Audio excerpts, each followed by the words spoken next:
Hi everyone, welcome to Cyber Beats with Anu. और आज हमारी साइबर सिक्योरिटी ट्रेनिंग सीरीज का डे 1 है। इससे पहले कि हम टेक्निकल बातें शुरू करें, मैं एक बात बहुत क्लियर कर दूं। मुझे नहीं पता कि यह कोर्स कितना लंबा चलेगा, क्योंकि मैं शॉर्टकट्स पर यकीन नहीं रखती।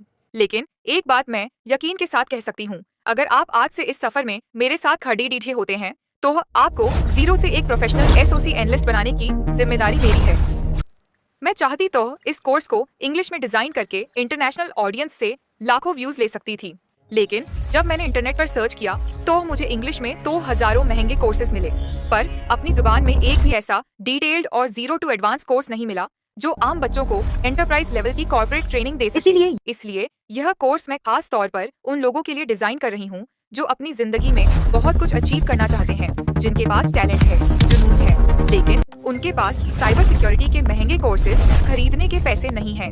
आपको अब लाखों रुपए खर्च करने की जरूरत नहीं है, बस आपका ध्यान और आपका वक्त चाहिए। लेकिन सवाल यह है कि आपको SOC एनालिस्ट क्यों बनना चाहिए? इसकी वजह बहुत सिंपल है, हाई ग्लोबल डिमांड। दुनिया की हर छोटी बड़ी एंटरप्राइज कंपनी को हैकर्स से बचने के लिए एक सिक्योरिटी टीम चाहिए। रिमोट जॉब अपॉर्चुनिटीज, आप पाकिस्तान या इंडिया में बैठकर डायरेक्ट US, यूरोप और गल्फ के SOCs के लिए रिमोट काम कर सकते हैं। अनस्टॉपेबल करियर ग्रोथ, यह साइबर सिक्योरिटी का सबसे बेहतरीन एंट्री पॉइंट है, जहां से आप L1 से L2, L3 और फिर सिक्योरिटी आर्किटेक्ट या इंजीनियर बनते हैं। सबसे पहले समझते हैं कि जिस SOC सिक्योरिटी ऑपरेशंस सेंटर में आपने काम करना है, वहां लेवल्स कितने होते हैं और मैं आपको किस लेवल के लिए तैयार कर रही हूँ। एक स्टैंडर्ड एंटरप्राइज SOC में टोटल 3 लेवल्स टीयर्स होते हैं।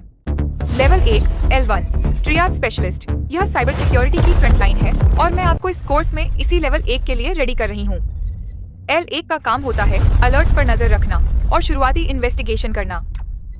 लेवल 2 L2 इंसिडेंट रिस्पॉन्डर, जब L1 को कोई रियल अटैक मिलता है तो वो L2 को भेजता है जो उस अटैक को रोकता है और हैकर को सिस्टम से बाहर निकालना होता है।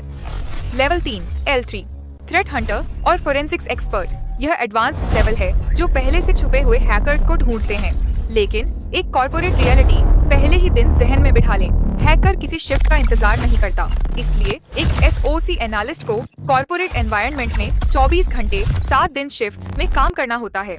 अगर आप इस प्रोफेशनल माइंडसेट के लिए तैयार हैं, तभी इस फील्ड में आगे बढ़ें। SOC एनालिस्ट्स का काम सिर्फ अलर्ट्स को देखना नहीं होता, उनका असल काम लॉग करेलेशन और इन्वेस्टिगेशन होता है। रियल वर्ल्ड एंटरप्राइज में आपका रोजाना का work flow in core concepts पर चलेगा। True positive versus false positive, आपका सबसे बड़ा चैलेंज यह पहचानना होगा कि जो अलर्ट आया है वो ट्रू पॉजिटिव असली हैकिंग अटैक है या फॉल्स पॉजिटिव नॉर्मल एक्टिविटी जिसे सिस्टम ने गलती से अलर्ट बना दिया। इंसिडेंट सेवेरिटी लेवल्स, हर अलर्ट एक जैसा नहीं होता। हम सीखेंगे अलर्ट्स को प्रायोरिटाइज करना। लो सस्पिशियस एक्टिविटी, सिर्फ एक लॉग चेक करना। मीडियम पोटेंशियल कॉम्प्रोमाइज, खतरा हो सकता है। High confirmed malicious activity, hacker system के अंदर है। Critical active breach, data leak हो रहा है और इमीडिएट एक्शन चाहिए। SOC प्लेबुक्स, हर अलर्ट पर इन्वेस्टिगेशन रैंडम नहीं होती। SOC टीम्स प्री डिफाइंड प्लेबुक्स जैसे fishing playbook, malware detection playbook, brute force playbook follow करती हैं और हम इस कोर्स में इन कॉर्पोरेट प्लेबुक्स के मुताबिक ही इन्वेस्टिगेशन सीखेंगे।